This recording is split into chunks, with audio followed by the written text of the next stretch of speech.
సంవత్సరంలో దసరా శరన్నవరాత్రి ఉత్సవాలు ఏ రోజు నుంచి ప్రారంభమవుతున్నాయి అంటే షష్ఠి శ్రీ చాంద్రమాన శ్రీ విశ్వావసు నామ సంవత్సరం దక్షిణాయనం శరత్ ఋతువు ఆశ్వయుజ మాసం శుద్ధ పాడ్యమి తిథి సోమవారం 22 సెప్టెంబర్ 2025 తారీఖు నుంచి దసరా శరన్నవరాత్రులు ప్రారంభమై ఆశ్వయుజ శుద్ధ దశమి గురువారం 2 అక్టోబర్ 2025 తోటి శరన్నవరాత్రులు ముగియనున్నాయి.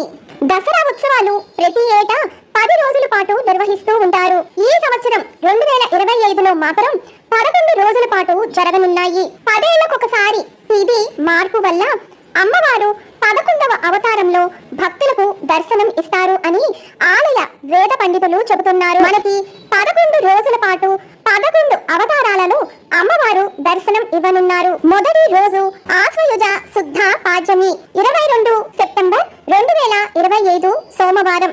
ఈ రోజున అమ్మవారిని శ్రీ బాలా త్రిపుర సుందరి దేవిగా అలంకరించనున్నారు. రెండవ రోజు ఆశ్వయుజ శుద్ధ విదియ 23 సెప్టెంబర్ 2025 మంగళవారం రోజున. ఈ రోజున ఇంద్రకీలాద్రిపై అమ్మవారిని శ్రీ గాయత్రి దేవిగా అలంకరించనున్నారు. మూడవ రోజు ఆశ్వయుజ శుద్ధ తదియ 24 సెప్టెంబర్ 2025 బుధవారం రోజున అమ్మవారిని ఇంద్రకీలాద్రిపై ఈ రోజున శ్రీ అన్నపూర్ణ దేవిగా అలంకరించనున్నారు. నాలుగవ రోజు ఆశ్వయుజ శుద్ధ చవితి 25 సెప్టెంబర్ 2025 గురువారం.